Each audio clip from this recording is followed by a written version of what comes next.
Hello, everyone. My name is Hannah, and I am the president of Veteran Resume USA, and we are a veteran-owned and operated company, as I am the founder, and I've been fixing resumes for transitioning service members and veterans for 5 years and counting, coming up on 6 now, and I have been very successful at getting transitioning service members and veterans jobs with federal and standard resumes.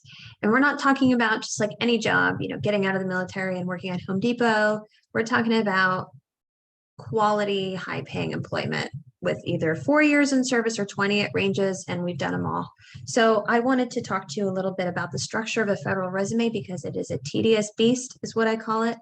It's very intricate, and if you were applying through USAJobs, there's likely a way that they want you to apply, and you have to make sure that you follow every instruction to ensure that you have an opportunity to be referred once you submit your federal resume. So if you do decide that you want to work on your resume yourself, great. I'm here to help you and give you some tips and maybe show you a little bit of a structure in which will help you build your resume. So we are going to talk about the structure of a resume, and I'm going to pull up, we're going to share a screen here, and I'm going to show you a resume, a sample resume. Okay, there's nothing on this resume is personal information, and a lot of it is kind of just copy and paste from certain resumes I've done, but I tried to cut out some personal identifiable information. So we're going to do, share screen, and we're going to do it with the sample resume. We're going to share it here, and we're going to go over the structure. So in the very beginning, at the top, you want to keep it simple, okay? You want your first and last name, maybe middle initial. You want your address. You want your phone number and your email address. No LinkedIn accounts, no personal profile, like little widgets with links, none of that. It is cut and dry. It is simple, black and white, vanilla, no blocks, no graphs, no nothing. You just want to keep it simple as possible because it is a federal resume. And if you're in the military, cut and dry is the best way to go. So at the beginning, you don't have to, but you want to add, I would recommend you add the job announcement number, the job title, and the job grade you were applying for, and citizen status. You don't have to, but I just would recommend it.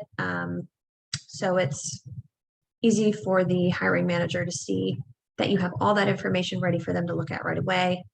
And then you're going to come down to the highlights area. Now, this is something I have been doing for federal resumes. It's not recommended. It's just a structure that I have found has been beneficial for applicants applying to USAJobs, with their federal resumes.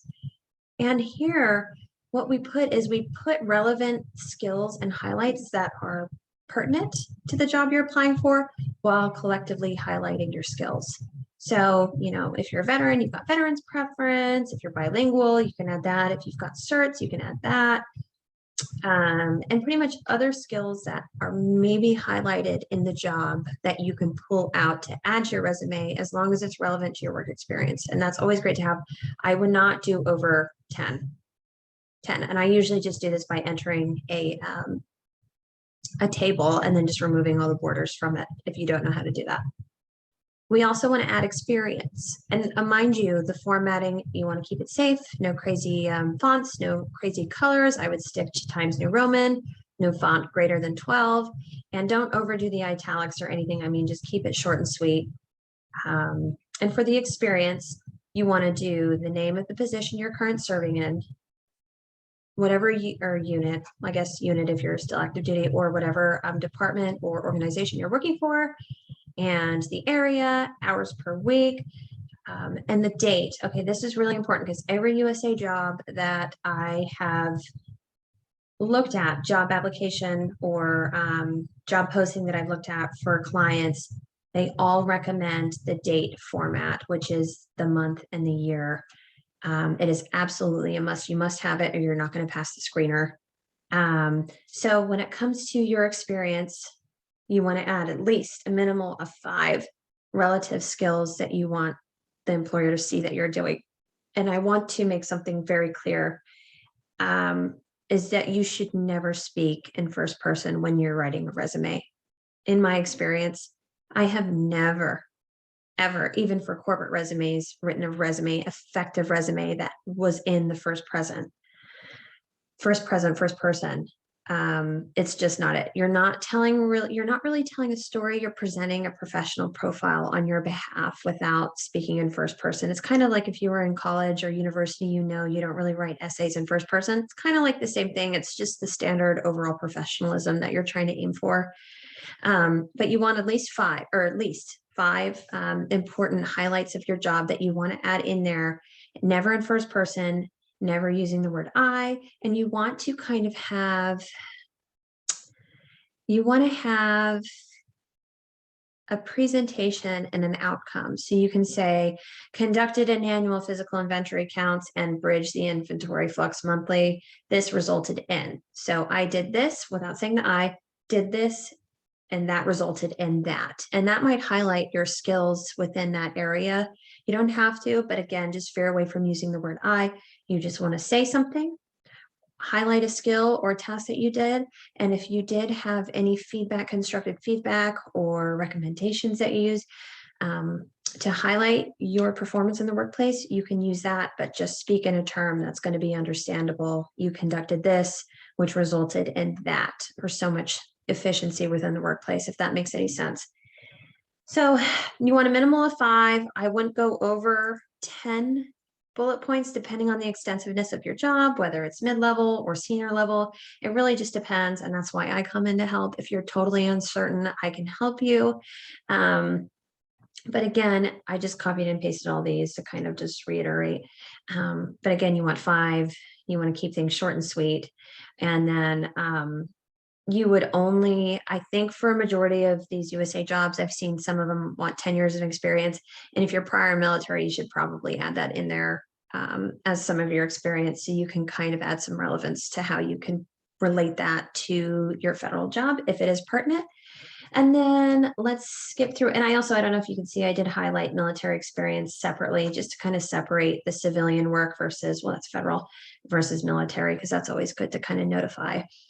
And then you want to go over education. You want to keep it simple. You want the university name, whatever your degree is in, the year you graduated, and the school or the school location, just state and city.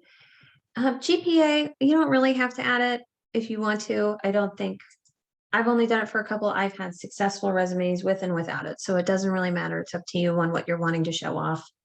And you can obviously add more than one type of education. That's really good, especially if it's relevant. If it's irrelevant, if you got a degree in underwater basket weaving and you're applying for, let's see, an IT job, probably not relevant. You can add it if you want, but it's all about adding relevancy and reducing redundancy. And you don't want to repeat certain things over and over again in your resume. You want to show your diverse skill sets and tasks that you've acquired throughout different positions over the years, which is really important.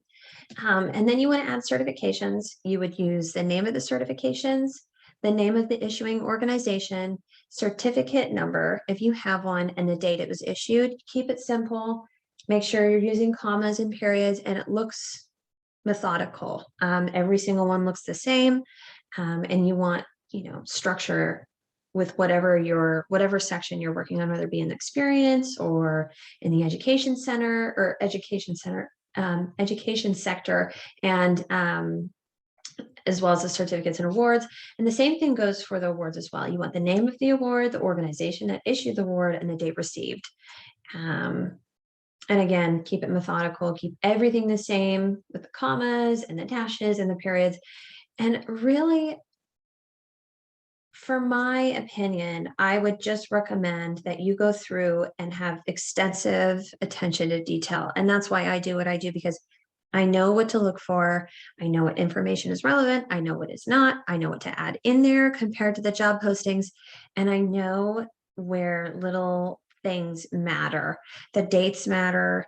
The specific job requirements matter. You need to find some way to tailor them into the resume. You can't just copy and paste from the USA job posting. You have to find relevance and add it into your resume smoothly, or they're going to just, they're not going to refer you.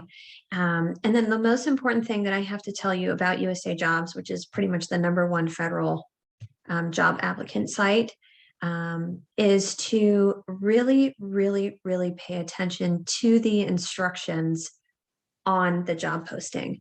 Every job may have different instructions on how to apply. They may want different forms. They may want you to do things a certain way. They may want the dates written a certain way. They may want certain things lined out a certain way. Everyone is so different. And for me, if you're my client, I'm not responsible. After I submit the resume to you, I do the resume, I structure the skeletal aspect for you, I get the information in there, I edit it, I fix grammatical errors, I reduce redundancy, I fix the formatting. But what you choose to do with that resume is up to you. And it's not my job to walk you through the job application process, because every job posting is different and they all have different ways of applying. And that is really important. It all goes back to that military structure of paying attention to detail and following instructions. So, I think they have a minimal of like 50 applicants sometimes, and they'll just go through and, push them to the next, to the next, to the next, especially if you're not following instructions. So I would recommend that if you are applying through USAJobs, and they ask you and they say it's appropriate for you to use the USA Job Resume Builder, I would go ahead and just build your own resume. It looks so much better. It shows that you put in effort. It shows you're an effective writer. It shows them that you're effective at putting information a certain way. There are so many importances behind building your own resume. And again, if you need help doing so, I can certainly do that. I can walk you through it. I can make sure you're happy with it and you're confident with it. But the most important thing is I really wanted to go over the structure with you so you understand how to do it yourself, because that is really important. And you should be able to, if you can't afford services, or if you're really just wanting to do things yourself, this is how you do it. And if you ever need help, just reach out. I'm always here. But anyway, thank you for watching. I hope I was some help to you. And if you have any questions about Veteran Resume USA, visit our website at www.veteranresumeusa.org, and we can contact and communicate, or I can answer any questions you have, or I can even send you a template